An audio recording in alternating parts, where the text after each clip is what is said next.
Let us today talk about flowers. Flowers, as we all know, they are the characteristic features of angiospermic plants. The plant group before angiosperm, which are gymnosperm, they are naked seeded plants. They don't have any flowers. But angiosperms, they have flowers. And what are flowers? They are nothing but they are modified shoot for the sole purpose of reproduction. Flowers are reproductive feature of a plant. They help in the process of reproduction. So let us see what are the different parts of a flower and what are the different features that are associated with flower. So flower is borne either at the tip of a branch or axil of a leaf. So they are similarly known as terminal flower or auxiliary flower. They are known as terminal flower or auxiliary flower. Now, the parts of flower, let us talk about them. A flower typically consists of 6 parts. So, the first part will be the stalk of the flower with which it is held onto the branch. This is known as pedicel. Sometimes the flower may be just present on the branch, just like that. Not the pedicel is not there in those conditions. Then they are known as sessile flowers. Sessile flower. Pedicel absent.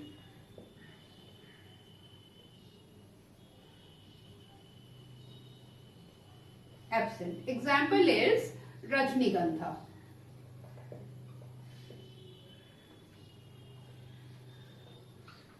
And those flowers which have pedicel, they are known as pedicellate. Pedicellate flower. And the example is hibiscus. So, we will consider a typical flower will have pedicel. So, pedicel is the part of a flower. Then, the pedicel holds a swollen body at the end, which is known as thalamus. Thalamus. And the purpose of thalamus is to hold the 4 whorls of a flower. So, these 4 whorls and the pedicel along with the thalamus, they make up the typical structure of a flower. So, let us see the typical structure of flower in a little details. So, I will rub this. Based on the position, they are terminal flower and auxiliary flower. If they are on the tip of the branch, then they are terminal flower, and if they are at the axil of the leaf, they are auxiliary flower. Now let us just take a typical flower. This is the pedicel, and the green color topmost portion of pedicel, that is known as thalamus. Purpose of thalamus is to hold the 4 whorls. Now let us see the 4 whorls. Outermost whorl, this is known as calyx. Calyx. There are 5 calyx typically in a flower. Now these calyx, this is calyx. Individual parts are known as sepals. Sepals. Now the calyx may be free or they may be fused. Free calyx, it is known as polycephalous. Most of the flowers, they have polycephalous calyx. Then sometimes they are fused calyx. That means all the calyx, they are united to form a tube-like structure. This condition is known as gamocephalous. And the common example of gamocephalous flower being hibiscus. Hibiscus. So this is calyx. Now internal to calyx we have colorful whorl, that is known as you all know, that is known as corolla. Corolla. Corolla are also basically 5 in number, and they may also be either they may be free when they are known as polypetalous, free corolla. It is known as polypetalous. Polypetalous. Ranunculus may be an example. This is corolla, and the individual parts are known as petals. So free corolla is polypetalous, and sometimes it may be fused corolla. Again, the corollas are also fused. They are joined together, which forms a tube-like structure. This is known as gamopetalous. Very common example of gamopetalous being dhatura. Dhatura. Then periwinkle. So if you see this flower, you will see tube-like corolla. So this is about corolla. Then the internal structure which is internal to corolla, that is known as androshim. Androshim can be few to many. Few to many.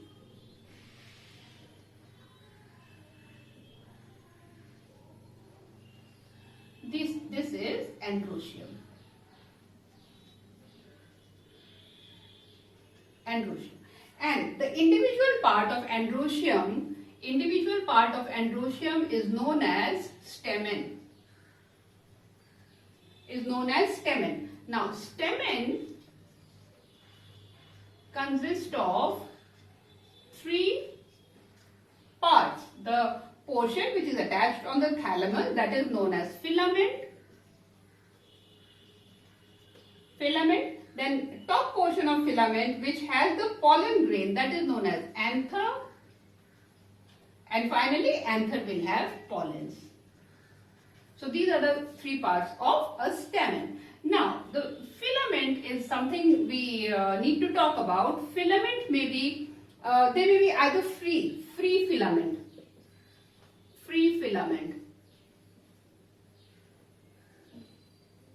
This condition is known as polyandrous. Polyandrous. Example of polyandrous being ranunculus. These are known as buttercups. Very beautiful small yellow colored flowers which are seen by the roadside. Very common.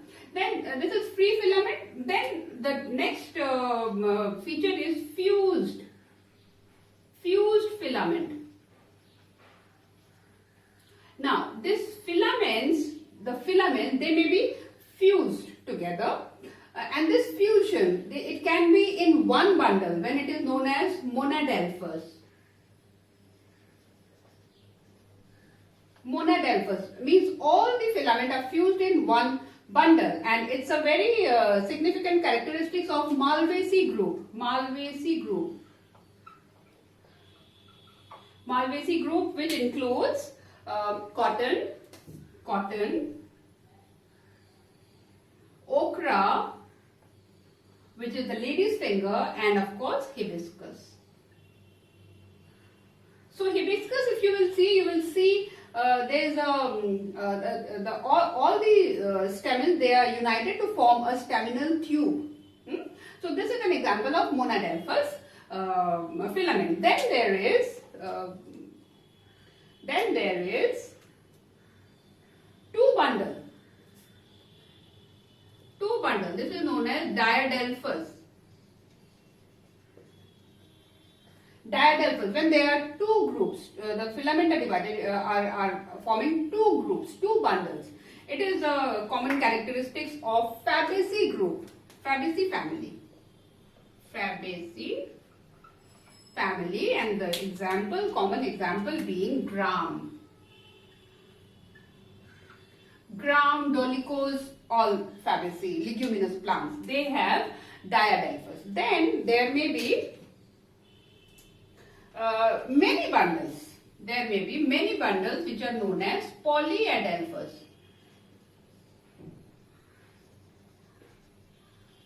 Polyadelphous, when the filaments, they are forming the many filaments and they are forming many bundles, so that is known as polyadelphous. Common example of polyadelphous being lemon castor. Lemon castor.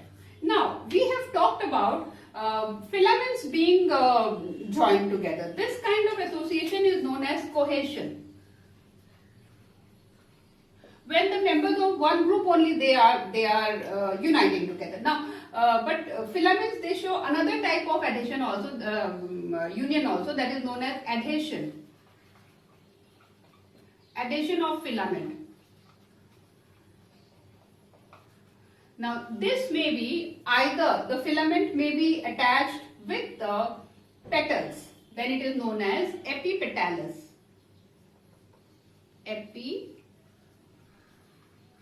Epipetalous, when the stamen is united with the, at the base it is united with the petals, epipetalous.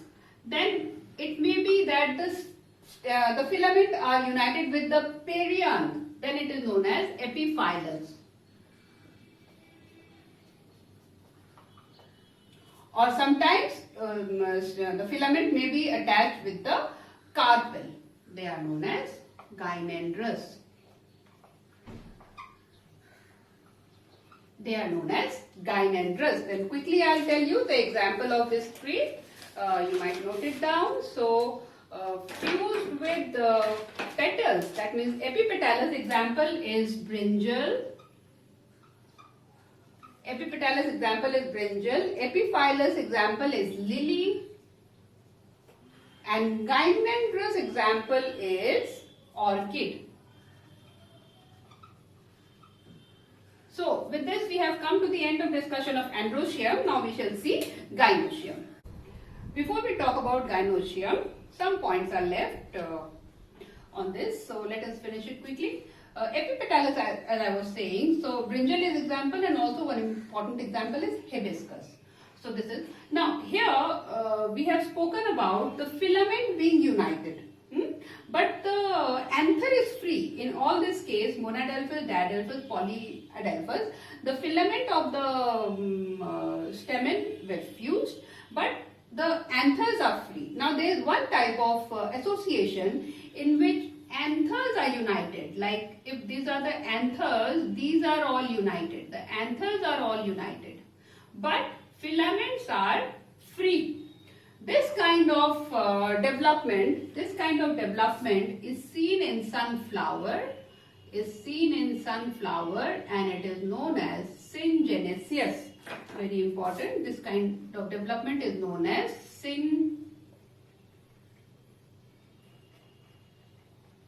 Syngenesis, and Syngenesis sunflower. So remember that way. So Syngenesis development is seen in sunflower. Syngenesis, when the anthers are united but the filaments are free, and this condition is known as syngenesis, and it is found in hibiscus. Of course, in other flowers also, but hibiscus is a very prominent example. Now, we are talking about Androshim. There is one point left on flower. As I was saying, calyx is the first role. Of course, it is the first role, but sometimes before calyx, another small greenish substance is found in some flower and also in hibiscus. Also, they are 5 in number, but quite small, smaller to calyx. They are known as epicalyx. So this was one feature that was left to be told on flower. Now we shall quickly move into gynoecium. So I have to rub all this. Gynoecium. Gynoecium is the 4th word of the flower, and each individual part of gynoecium is known as carpel. Each individual part of gynoecium is known as carpel. So let us quickly see what are the different parts of carpel. So, carpel. Each individual part of gynoecium is known as carpel. Carpel has 3 parts, that is stigma, the top portion of the carpel which holds the pollen grain. So it will be here, and this will go down, and here it will have ovary. So this is what. Now it can be this kind little thick it is. It can be one or it can be many. So it has stigma. This is stigma. Then this is style. And this is ovary. Stigma, style and ovary. These are the three parts of carpel. Now, depending on the number of carpel, flower is divided into few types. Suppose if it is one carpel, then it is monocarpellary. Monocarpellary. If it is two carpels are present, then it is known as bicarpellary. Flower is known as bicarpellary. Example of bicarpellary being solanum. They have two carpels. Then it may be tricarpellary. Three carpels are present. Tricarpellary. Example being onion, that is allium. They are tricarpellary. Then they may be four carpels, which is known as tetracarpellary. Example of tetracarpellary being Onothera.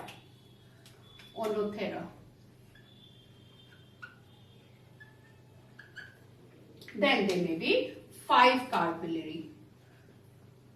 Pentacarpellary. Important example here being hibiscus.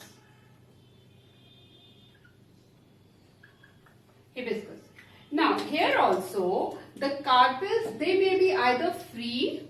So I will rub all this.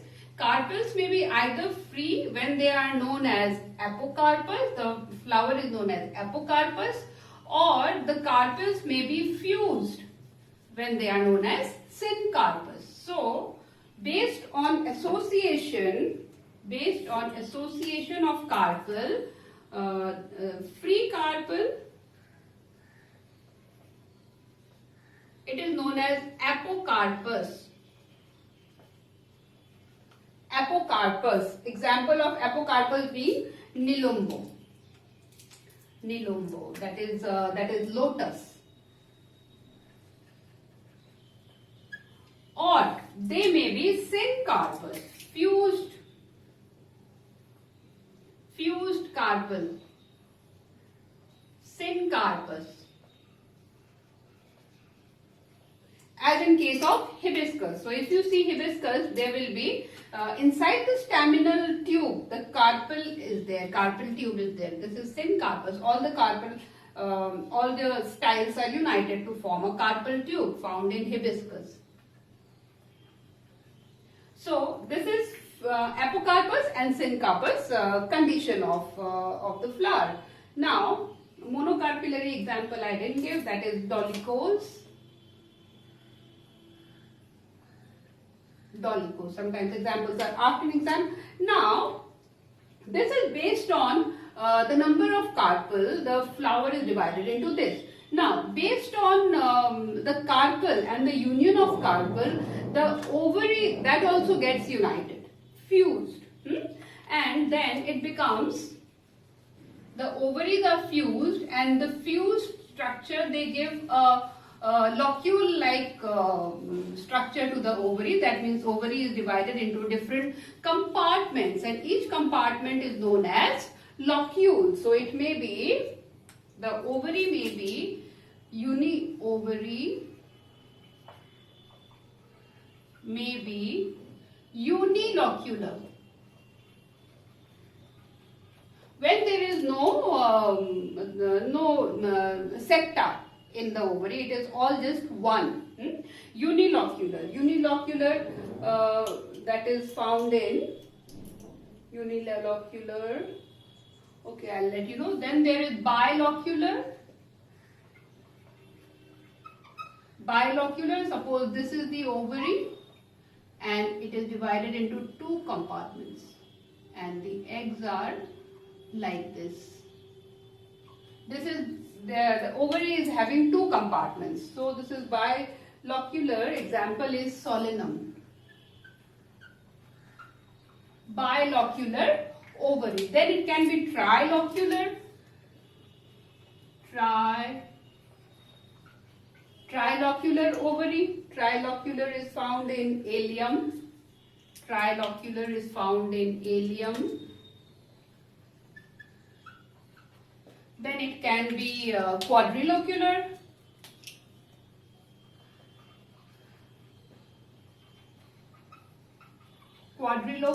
Quadrilocular example being epomia.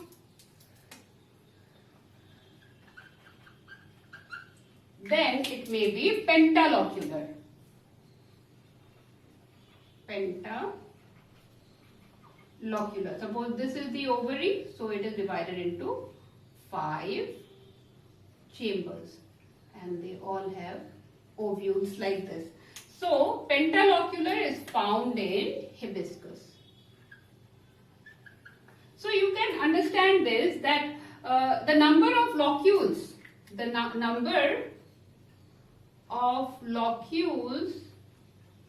in the ovary is usually equal to number of carpels. See here, ileum is trilocular and ileum had 3 carpel, isn't it? Hibiscus pentalocular, hibiscus has 5 carpel, which is fused. So gradually the fusion of the style, it also fuses the ovary, and when they fuse they form septa. So that is what, and this locular condition I mentioned here because it is important when we shall be doing placentation. Then there we get to know this. I mean, we have to know this particular feature, which is locular condition of the ovary, because based on this the placentation is done. So I discussed this with you. Now one more thing that is left to be done is based on the position of ovary, how the flower is named or how the arrangement is done. So let us quickly do this. So I'll rub a part here. Okay, let me rub the diagram only. I think you are familiar with different features of a flower. So all these things are asked as short questions. So you should be well versed with the terms. Now based on, let me use black color. Based on the position of ovary on the thalamus, the flower may be hypogynous.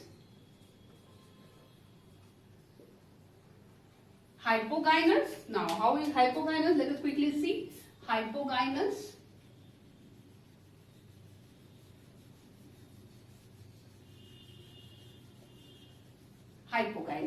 So, suppose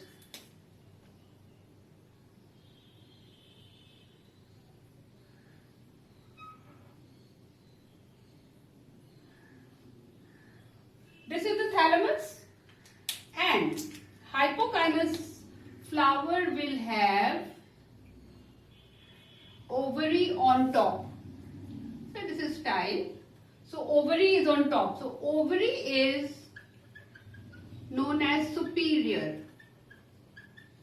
Ovary is superior. So this is hypogynous condition. Next will be perigynous. Perigynous, where say this is the thalamus. So the ovary will start somewhere in the middle of thalamus. In the middle of thalamus. Middle of thalamus. So here the ovary is known as sub-inferior. Perigynous flower, sub-inferior ovary. Then the third type will be epigynous. Epigynous, when the thalamus will totally cover the ovary. Thalamus will totally cover the ovary, and the ovary is known as inferior. Inferior ovary. So, with this we come to end of discussion of flower. After this we will see the placentation. I hope you have understood the various concepts here. Based on carpel, the flower was divided into 5 or more. It can be, the carpel can be more than 5 also. So multicarpillary, that is. So it will be monocarpillary, bicarpillary and multicarpillary, that is based on carpel. Then we have based on the locules. The ovary has different locules because the septa that is formed. So it may be unilocular, bilocular, multilocular, like that. And based on the position of ovary, the flower is hypogynous, perigynous and epigynous. And considerably the ovary will be superior ovary, sub-inferior ovary and inferior ovary. Example of this I am not mentioning here, you can see from the book, but these terms you have to know and understand. So this is the end of morphological discussion on flower.